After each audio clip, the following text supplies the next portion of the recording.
The film begins on the morning of May 9th, in the apartment of former Delta Force Captain Roy Pulver.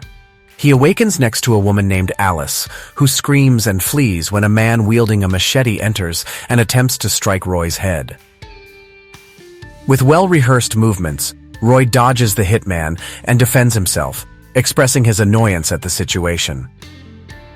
Meanwhile, a helicopter approaches with another assassin armed with a machine gun, accidentally killing the first assassin, mistaking him for Roy. The second assassin fires recklessly into the apartment, and Roy leans against the couch, looking at a picture of his ex, Gemma Wells.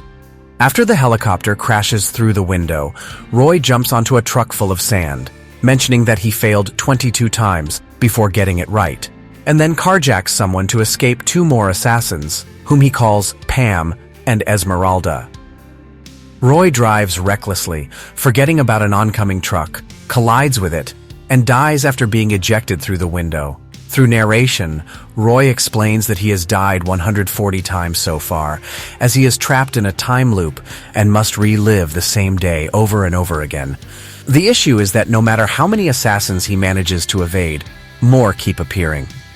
In addition to the first four, there is a swordswoman named Guan Yin, who always declares her name and accomplishment after beheading Roy. There's also a dwarf, Kaboom, who uses explosives to attack Roy, a man called Roy 2, and another named Smiley, who impales him with a harpoon and drags him through the streets with his truck. During Attempt 48, Roy tried reaching out to Gemma at her workplace, but Colonel Clive Ventor, her boss, answers the phone instead. He informs Roy that Gemma passed away in an accident, but Roy is certain she was murdered. Soon after, he is attacked and nearly blown up by a duo he refers to as the German twins. Following an event in which he eliminates Pam and Esmeralda in a warehouse explosion, Roy visits a diner where he orders 2 large bottles of baijiu from his bartender friend Jake. He also endures the monotonous stories of another customer, Dave, which eventually leads to Roy making a careless remark out of frustration. He observes a woman, Dai Feng, who consistently arrives at the same time. Roy reflects on the fact that he has never survived past 12:47 p.m., as the assassins always manage to track him down. Roy's thoughts drift back to May 8th, which now seems like an eternity ago. During his visit to Gemma at her job at Dino, she discussed Roy's lack of involvement in the life of their son, Joe. Joe doesn't know that Roy is his father, and just sees him as a friend of Gemma's. She has been working on a powerful machine capable of manipulating time and space, but with the potential to destroy the world if misused. Ventor's henchman, Brett, appears after overhearing Roy and Gemma's conversation. Brett takes Roy's resume, and Ventor remarks that someone like Roy could potentially expose their plan. Before they part ways, Gemma tells Roy to remember the word Osiris. Later at the bar, Roy encounters Alice while chatting with another bartender friend, Gabrielle. As Alice excuses herself to go to the bathroom, he receives a call from Gemma, who warns him that she may have to take drastic measures. Roy thinks of Osiris each time he sees Gemma's thoughtful gift. She sent it just days before the 9th, a fascinating book titled The Mythology of Iset and Osiris. Within its pages, Gemma left Roy a heartfelt message, encouraging him to live life to the fullest and to remember that time waits for no man. In Attempt 143, Roy discovers an underground arcade where he spots Joe after following him when he observed Joe receiving something from another child earlier. Roy approaches Joe, who confesses that he was skipping school to participate in a video game tournament, and that he was only exchanging trading cards with the other kid.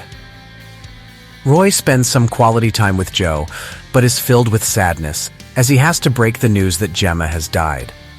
As they leave the arcade, Roy checks the time and realizes that it is now 12:50 a.m., meaning that he has survived longer than before. Unfortunately, this moment of triumph is cut short as the other assassins arrive to eliminate him. Bravely, Roy shields Joe from the incoming gunfire. With his dying breath, he confesses to Joe that he is his father and wishes that this could be his final death. Roy concludes that he is being followed since they were unable to detect him while he was underground. At the restaurant, he frantically tries to remove the tracker from his anus until Dave suggests that the tracker might be hidden in one of his teeth. Roy fumbles with extracting 2 wrong teeth before finally finding the right one just seconds before his demise. Now, knowing the correct tooth to remove, he manages to evade the first group of assassins and eventually disposes of the tracking device. After being revived, Roy confronts Alice, remembering her presence when he was drugged at the bar. Alice reveals that it was Brett who implanted the tracker. Roy removes the tooth and uses it to lure Pam to a remote location where he eliminates her with her own weapon. He then lures Smiley out and disposes of him using Smiley's own harpoon and truck. With renewed determination, Roy begins to hunt down the other assassins, such as Roy 2 and the twins, but his primary targets are Venter and Brett. In his first attempts, Roy is thwarted by Dino security and Brett himself. However, he gradually closes in on his enemies, eventually encountering Guan Yin, who effortlessly dodges bullets and consistently decapitates Roy.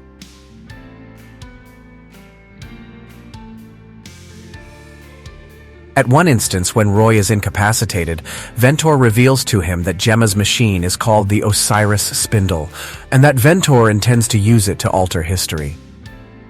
His plan is to establish himself as a global dictator while undoing catastrophic events from the past.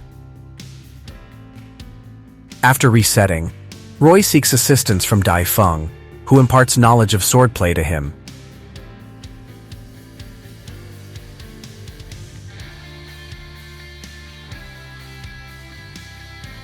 This training significantly improves Roy's skills, enabling him to defeat Guan Yin in a duel.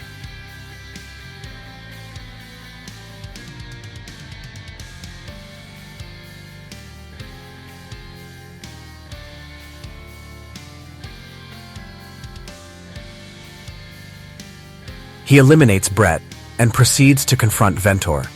However, Ventor questions who will protect Joe in Roy's absence.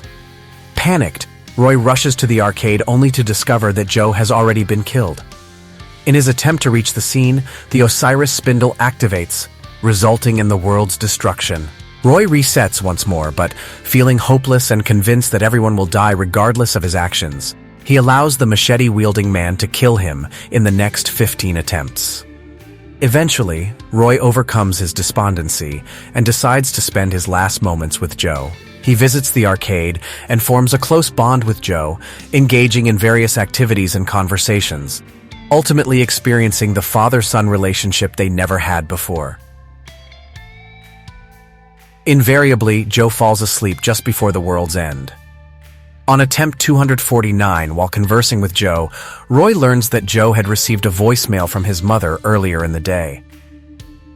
This revelation indicates that Gemma is alive when Roy awakens. He makes his way to Dino, realizing that he has a 14-minute window between waking up and Gemma's death. Armed with this knowledge, Roy now knows what he must do.